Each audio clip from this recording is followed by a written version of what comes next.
이 아름다운 성전을 바라보는 관점이나 시각, 그리고 이 성전에서 느끼는 감정들은 사람마다 좀 다를 수 있다라는 생각들을 저는 해보고 있습니다. 아마 어떤 경우에는 이 주변의 사람들의 그 교회를 알지 못하는 사람들의 시각 속에서는 비교하고 비판하고, 그리고 그것 때문에 시기하고 질투하는 관점으로 이 새로운 예배당을 바라보는 사람들도 있는 것을 보게 됩니다. 또 어떤 사람들은 이 새로운 예배당을 바라보면서 어떤 류의 걱정과 염려가 들어오는 사람들도 있는 것을 볼 수 있습니다. 또 어떤 경우는 그 걱정으로 말미암아 비난하는 일들도 이 새로운 예배당에서 느끼는 또 하나의 감정의 모습이다라는 사실들도 볼 수 있습니다. 여러분은 어떤 감정을 느끼고 계십니까? 이 새로운 예배당에서 두 주째 예배를 드려보면서 내 마음속에 있는 느낌, 새로운 예배당에서 느끼는 어떤 느낌은 과연 무엇입니까? 믿음으로 다짐하고 결단해서 정말 하나님 믿음으로 다시 살아봐야 되겠다, 다시 결단해야 되겠다, 다시 결심하겠다, 이런 마음들로 무장하여도 세상의 여러 정황들과 분위기들이나 서로 여러 가지 이야기들을 들으면서 또 내 감정의 형편들의 모습들을 보면서 우리는 종종 우리 마음과 생각을 근심에, 걱정에, 또 분노에 빼앗길 때가 참 많이 있습니다. 우리의 태도가 삶의 고도를 결정한다라고 하는 말이 있는데, 그 말은 우리가 마음속에 갖고 있는 삶의 태도들이 우리의 삶의 질을 결정한다고 하는 말이라 할 수 있을 것입니다. 그렇지 않아도 믿음을 가진 우리 모두는 그 모든 부정적인 생각들과 판단들을 뒤로 하고 진짜 가지고 있어야 되는 결심이 있을 것입니다. 세상에 많은 사람들이 부정적인 이야기를 한다 할지라도 믿음 가진 그리스도인이기 때문에, 믿음 가진 하나님의 사람이기 때문에 가져야 되는 진짜 결심이 우리에게 있어야 한다는 말입니다. 그것은 저는 하나님의 사람 된 내 영적인 위치라고 생각합니다. 내가 하나님의 자녀다, 내가 하나님의 백성이다, 내가 구원받은 하나님의 사람이다라고 하는 그 영적 위치를 확고히 하게 될 때 세상에 어떤 것들이 우리에게 밀려온다 할지라도 우리는 그것들을 뒤로 한 채 믿음으로 꿋꿋하게 잘 나아갈 수 있는 하나님의 사람들이 될 수 있다고 생각합니다. 그것은 곧 하나님을 경험하는 삶을 살아야 되는 것이죠. 하나님을 느끼고 하나님을 호흡하고 하나님과 함께하는 경험이 이 성전에서 있게 될 때 우리는 비로소 진짜 그리스도인 된 모습을 가지고 세상을 향하여 살아갈 수가 있게 된다는 말입니다. 새로운 예배당에 들어오면서 여러분들이 나는 어디에 앉아야 될까 아마 고민해 보신 사람들이 많이 있을 겁니다. 저도 고민했습니다. 나는 어디에 앉아야 되지? 예배 때 나는 어디에 앉아 있을까? 이런 생각을 해봤습니다. 수요일 밤 예배 때 나는 어디에 앉아서 예배를 해야 할까? 이런 고민해봤습니다. 목사는 항상 앞에 앉는다라고 하는 그런 통념이 있습니다. 그런데 앞에 앉아보면 너무 시선이 들어오는 그 시선 때문에 그 목사의 생각 속에 하나님을 바라보는 마음이 좀 줄어드는 경우도 있는 것 같아요. 그래서 제가 뒤쪽에 앉아 보았습니다. 하나님 앞에 어떻게 예배해야 될까? 이런 생각. 하나님이 허락하신 아름다운 예배당에서 물리적으로 내가 앉아야 되는 어떤 자리보다도 더 중요한 문제는 하나님 보실 때 내 영적 위치가 바르게 세워 있는지, 하나님 보실 때 내 영적 위치가 견고하게 세워져 있는지, 하나님 보실 때 내 영적인 위치가 정말 하나님이 기뻐하시는 모습에 위치하고 있는지 하는 것이 더 중요한 문제라고 할 수 있을 것입니다. 그래서 오늘 말씀을 같이 살펴보시면서 이 새로운 성전 안에서 내 영적인 위치는 어디일까? 성전 안에 예배하는 나의 위치는, 과연 영적 위치는 어디에 있을까 하는 것들을 다시 돌아보며 하나님 앞에서의 그 위치를 공고히 할 수 있는, 견고히 할 수 있는 우리 모두가 될 수 있기를 주님의 이름으로 부탁드립니다. 먼저 함께 읽은 말씀 가운데 우리는 우리의 위치가 하나님의 약속의 기반 위에, 하나님의 약속의 기초 위에 세워져 있어야 된다는 사실들을 우리는 여기에서 볼 수가 있습니다. 함께 읽은 말씀은 애굽에서의 탈출을 이야기하고 있는 출애굽기의 기사입니다. 애굽에서 탈출의 이야기는 구원에 관한 이야기로 우리가 종종 해석해서 들을 때가 많습니다. 구원에 관한 이야기로 예수님도 비유해서 말씀한 적이 있었습니다. 그러니까 이 애굽의 탈출의 이야기는 구원에 관한 이야기로 들을 때 이 구원에 관한 이야기를 시작하는 이 첫 구절에 말씀하고 있는 그 말씀은 애굽에 이른 이스라엘 아들들의 이름은 이러하니 라고 하는 말씀으로 시작하고 있습니다. 1장 1절 말씀이 야곱과 함께 각각 자기 가족을 데리고 애굽에 이른 이스라엘 아들들의 이름은 이러하니 라고 말씀하고 있습니다. 성경은 계보를 참으로 중요시 여기고 있습니다. 여러 책의 중간중간에 계보 이야기를 하고 있습니다. 출애굽기와 역대기서와 그리고 마태복음에 대표적으로 그 계보 이야기가 등장합니다. 하나님의 말씀인 성경이 왜 이처럼 많은 부분에서 계보를 담고 있을까? 많은 부분에서 왜 계보를 지루하게 기록하고 있다고 생각하십니까? 그것은 주의 백성의 정체성을 분명히 해주기 위함이라고 생각합니다. 하나님의 백성들의 영적인 위치를 확인시켜주기 위함이라고 할 수 있습니다.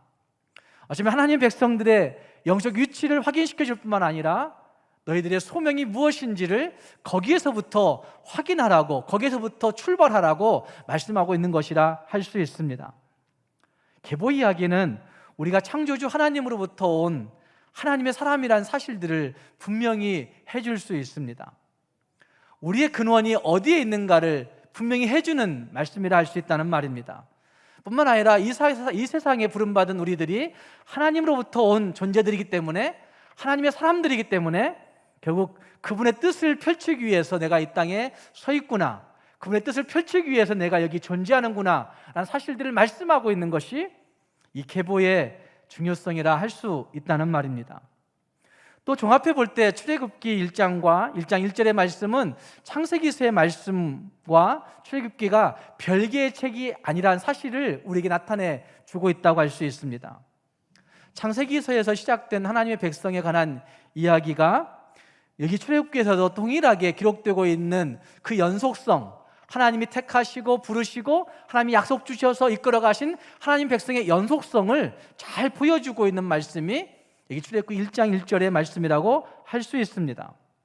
또 생각해 보면 이것은 이스라엘 민족의 위치가 하나님의 약속 안에 있구나, 하나님의 언약 안에 있는 백성이구나라는 사실들을 말씀하고 있고, 동시에 하나님의 언약이 말씀하고 있는 하나님의 그 약속의 축복의 흐름을 가지고 있는 백성이라는 사실들을 말씀하고 있는 부분이 여기에 있는 것입니다. 하나님의 이 약속은 유효하여서 지금도 우리에게 하나님의 역사하심이 계속되고 있다고 하는 사실들을 우리는 여기에서 볼 수가 있습니다. 출애굽기 1장에서 묘사되고 있는 하나님은 분명히 약속에 신실하신 하나님이신 것을 볼 수 있습니다. 함께 읽은 말씀 7절 말씀에 이런 말씀이 등장합니다. 이스라엘 자손은 생육하고 불어나 번성하고 매우 강하여 온 땅에 가득하게 되었더라. 여기 말씀 가운데 5개의 단어가 거기 등장합니다. 생육하고 불어나 번성하고 매우 강하여 온 땅에 가득하게 되었더라. 이 5개의 단어가 등장하고 있는데 5개의 단어는 같은 의미를 반복하고 있는 것 아닙니까? 생육, 불어났다, 번성하였다, 강하였다, 가득하게 되었다. 하나님의 백성들이 이와 같은 현상으로 그곳에 존재하고 있다는 사실들을 강조하고 있는 동일한 의미의 같은 단어들이 거기에 나타나고 있다는 말입니다. 생육하고란 말씀은 생육이 중다하고라고 번역된 적이 있는데, 어쩌면 이것은 건강한 나무처럼 풍성한 결실을 보여주고 있는 단어가 생육하고라고 하는 단어입니다. 또 불어나라는 뜻은 기하급수적으로 늘어난 것을 의미하는 단어가 불어나라는 단어입니다. 자연적으로 조금이 아니라 기하급수적으로 하나님이 불어나게 하신 것을 말씀하고 있다는 말입니다. 또한 번성하고란 단어는 물고기들이 많이 우울거리고 꿈틀거리는 그런 모습의 의미를 갖고 있는 단어가 번성하고라고 한 단어입니다. 강하여란 말씀은 또한 측량할 수 없을 만큼의 강함, 이걸 표현하고 있는 단어가 강함입니다. 사람의 지식으로, 사람의 계산으로 측량할 수 없을 만큼의 강함이 그 민족에게 있었다는 사실들로 보여주고 있는 단어란 말입니다. 이것은 하나님께서 허락하신 그 이스라엘 민족이 그곳에서 어떻게 번성해 갔는지를 잘 보여주고 있는 모습입니다. 또한 12절 말씀에서도 그런 말씀이 등장합니다. 12절 말씀에 그러나 학대를 받을수록 더욱 번성하여 퍼져나가니 라고 하는 그 말씀을 보면 어쩌면 그들의 그 모습이 학대 중에도, 어려움 중에도, 고통 중에도, 혼란 중에도, 환난 중에도 번성해 갔다라고 한 말씀을 하고 있습니다. 이때 시기를 애굽에 거주한 지 한 350년쯤 되었을 것이라고 그렇게 생각합니다. 어떻게 70명밖에 되지 않던 이스라엘 민족이 힘이 강대한 족속으로 그렇게 애굽 사람들이 위기를 느낄 정도의 민족이 되었다고 생각하십니까? 어떻게 그 70명밖에 되지 않던 그 약하고 약한 그 민족이, 먹을 것 없어서 피난온 그 민족이 어떻게 애굽 사람들이 위기를 느낄 정도의 매우 강한 그런 민족이 되었다고 생각하십니까? 그 원인은 하나님의 약속하심에 답이 있습니다. 하나님의 약속하심, 하나님의 언약에 답이 있다는 말입니다. 하나님은 창세기 12장 2절 말씀과 3절 말씀에서 하나님의 백성들을 부르실 때 하나님이 어떻게 하실는지에 대해서 이렇게 말씀하시는 것이죠. 내가 너로 큰 민족을 이루고 너에게 복을 주어 너의 이름을 창대하게 하리니 너는 복이 된다. 너는 복이 그 자체다. 이렇게 말씀하시는 말씀이 있습니다. 3절 말씀은 이렇게 말씀하시죠. 같이 한번 3절을 읽어보겠습니다. 너를 축복하는 자에게는 내가 복을 내리고 너를 저주하는 자에게는 내가 저주하리니 땅의 모든 족속이 너로 말미암아 복을 얻을 것이라. 땅의 모든 족속이 너로 말미암아 복을 받게 된다고 말씀하시는 그 말씀이 창세기 12장에서 이스라엘 민족을 부르실 때 하나님이 하신 말씀이시죠. 창세기 46장 3절 말씀에서는 이런 말씀하십니다. 야곱에게 애굽으로 내려가라 말씀하시면서 하나님이 이렇게 말씀하십니다. 내가 너로 큰 민족을 이루게 하리라. 정녕 너를 인도하여 다시 올라올 것이며 라고 약속하시는 말씀이 있었습니다. 이스라엘 민족의 강성함은 하나님의 약속하심의 그 원인이 있다는 말입니다. 도저히 불가능해 보이는 그 현실이었지만, 도저히 측량할 수 없는 일들이 그들에게 있었지만, 그럼에도 불구하고 하나님이 붙들고 계시는 그 약속하심 때문에 하나님이 그들을 복주시고 번성하게 했다고 말씀하고 있는 것이죠. 하나님이 붙드시는 그 약속하심의 위치가 분명하면 하나님의 은혜를 힘입어 강성하게 될 수 있다는 사실들을 보여주고 있는 실증이 이스라엘 민족이라 할 수 있다는 말입니다. 또 본문 속에 등장하는 산파들이 출애굽기 1장 17절과 21절 말씀에서 이런 고백을 합니다. 17절 말씀에서는 산파들이 하나님을 두려워하여 남자들을 살렸다 이렇게 말씀하고 있고, 21절 말씀에서는 하나님을 경외하였으므로 그들을 흥왕하게 하셨다라는 말씀이 거기 등장합니다. 하나님을 경외하고 하나님을 두려워하는 이 태도는 어쩌면 그들 안에 그 약속에 대한 믿음이 있었기 때문이라고도 볼 수가 있지 않겠습니까? 하나님을 신뢰하는 그 태도, 하나님의 신실하심에 대해서 믿고 있는 그런 태도가 그들 안에 있어서 그들은 하나님을 두려워함으로 살려내고 하나님을 경외함으로 복을 받고 있는 그런 모습이 거기에 있다는 말입니다. 그리스도인이 된다는 것은 하나님의 이 약속에 붙들리는 것입니다. 그리스도인이 된다는 것을 여러분은 어떻게 생각하십니까? 무엇으로 내가 그리스도인이다, 무엇으로 내가 그리스도인 되었다라고 말할 수가 있겠습니까? 교회를 다니고 성경을 끼고 있고 성경 공부를 하고 여러 가지 교회 그룹에 모여 있다고 하는 그것 가지고 우리는 그리스도인이라고 말할 수가 없습니다. 그리스도인이 되었다고 하는 것은 하나님의 약속 안에 들어와 있는 것입니다. 하나님의 약속에 붙들려 있는 것이고 하나님의 약속을 내가 붙잡고 있는 것이고, 이 두 가지가 동시에 있게 될 때 비로소 우리는 그리스도인이라 할 수가 있다는 말입니다. 그리스도인이 되어서도 자기가 집착하는 것들에 붙들려 있는 사람들이 있습니다. 그리스도인이 되어서도 자기의 열심에 붙들려 있고 자기 만족에 취해 있고 그리스도인이 되어서도 자기 취향을 신뢰함에 붙잡혀 있는 사람들이 있습니다. 어쩌면 이런 것들에 붙들려 있을 때 우리는 신앙생활에 어떤 때는 재미가 있고 어떤 때는 재미가 없을 때가 있습니다. 내 취향이 맞을 때는 신앙생활에 재미가 있고 흥이 있습니다. 어쩌면 이 성전 예배당에서 들어와서 예배하는 것도 어떤 때는 재미가 있고 어떤 때는 흥이 있습니다. 그런데 어떤 때는 흥미가 없습니다. 내 취향이 맞지 않을 때가 있기 때문에 그렇습니다. 저기 세워놓은 저 꽃이 내 취향에 맞지 않아요. 그러면 예배하러 왔다가도 굉장히 기분이 상해버리는 일들이 생겨버리는 거죠. 무엇에 붙잡혀 있는 것이죠? 내 취향에 붙잡혀 있는 것이죠. 내 열심, 내 탐욕에 붙잡혀 있는 사람들이 있습니다. 그러나 진짜 그리스도에는 하나님의 약속에 붙들려 있어야 되는 것이고 하나님의 약속에 붙잡고 살아가는 자들이 진짜 그리스도인이라고 말할 수가 있다는 말입니다. 하나님의 약속에 붙들린다는 것을 신학적으로 말한다면 그것은 은혜 안에 있는 나라고 할 수 있습니다. 은혜 안에 있는 나, 하나님의 약속에 붙잡혀 있는 나, 하나님의 약속에 붙들려 있는 나라고 말할 수가 있다는 말입니다.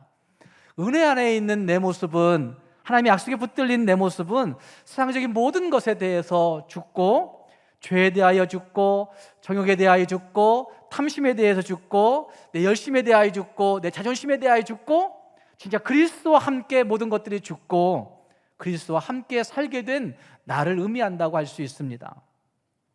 그렇기 때문에 약속에 붙들린 영적 유치를 분명히 하는 성도는 그리스도와 함께 세상에 대하여, 죄에 대하여 죽은 자라고 할 수가 있습니다.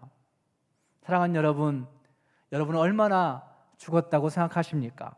세상에 대하여, 내 열심에 대하여, 내 자존심에 대하여, 내 취향에 대하여 얼마나 죽었다고 생각하십니까? 2015년경에 아마 박노해 씨가 출소된 걸로 제가 기억하는데, 이분이 특사로 풀려나서 수필집을 하나 내었었어요. 오늘은 다르게라고 한 수필집을 내었는데, 그는 1991년에 무기징역 선고받고, 그리고 그 감옥에서 나올 수가 없는 존재가 되었었죠. 그리고 그 감옥 안에서 그가 어떤 류의 분노와 정말 분노했을 거 아니겠어요? 내가 몇 때문에 내가 감옥에 갇혀있는지. 그러다 어떤 때는 고독하게 절망하는 그런 절망들, 탄식하는 일들, 외로움들, 혼돈스러움들, 이런 것들을 가지고 감옥에 있으면서도 단식투쟁을 많이 했던 그러한 인사였습니다. 민주주의 사회에 대한 분노가 가득 차 있던 그 사람이 그 감옥에서 썼던 글들인데, 그는 그 시절 안에 동굴아파가 무너지는 것들, 공산세계가 무너지는 것들을 그 감옥 안에서 보면서 오랫동안 내가 생각했던 것들이 하루아침에 수포로 돌아가는, 무너지는 것들을 경험했다고 그 책에서 고백합니다.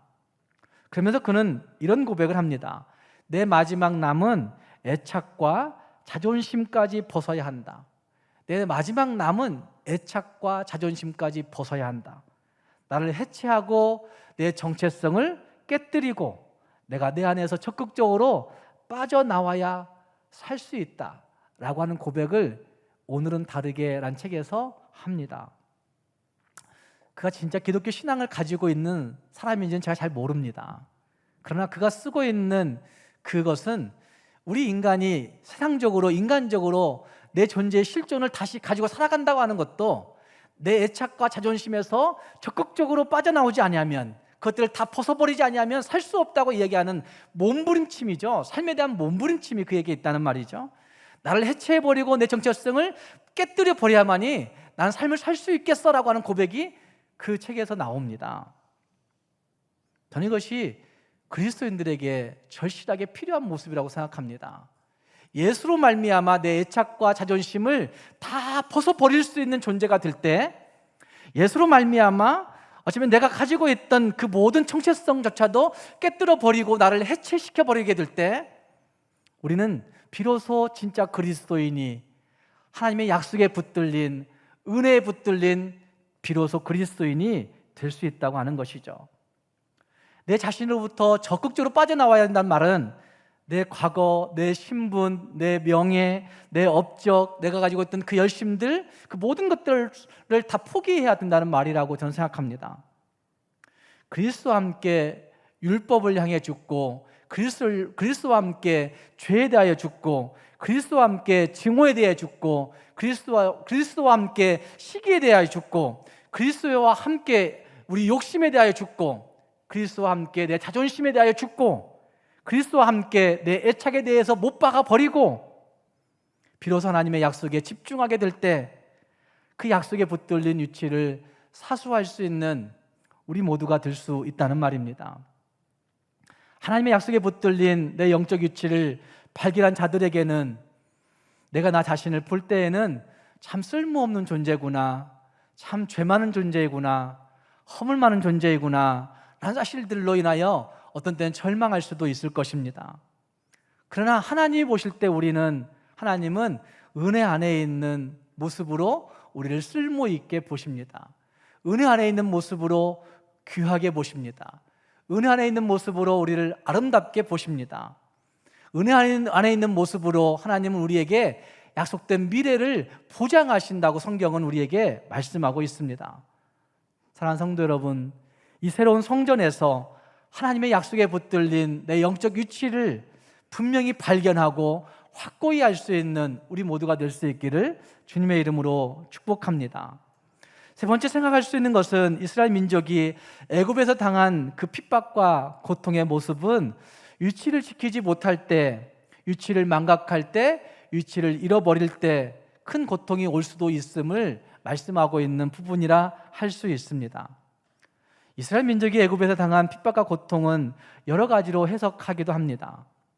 성경을 볼 때 애굽에 거주하기 시작한 요셉의 형들 일행이 하나님의 백성의 그 위치를 잊어버린 정황이 발견됩니다.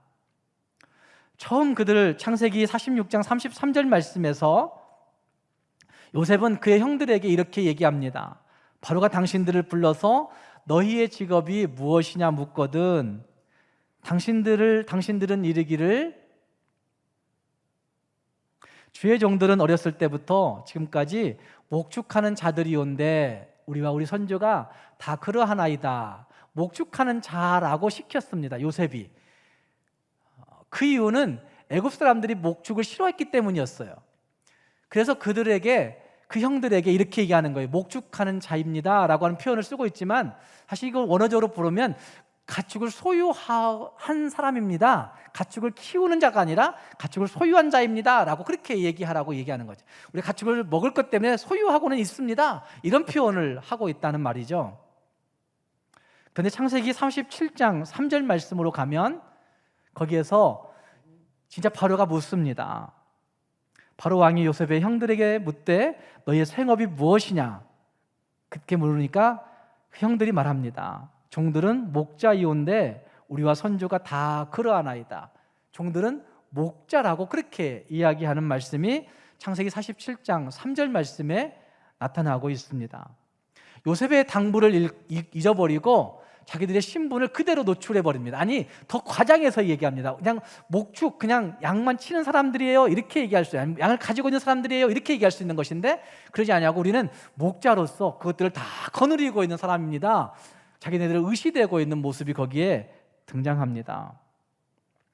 아마 그들이 애굽에 도착했을 때 그들은 애굽의 여러 가지 놀라운 문화를 보면서 깜짝 놀랐을 것입니다. 당대 최고의 문화, 당대 최고의 기술들을 보면서 시골뜨기 요셉의 형들이 굉장히 놀랐을 것입니다. 그러면서도 그들은 자존심이 남아있어서 우리도 꿀리지 않아 이러면서 목자라고 의시되고 있는, 뻐기고 있는 그런 모습이 거기에 등장하고 있습니다.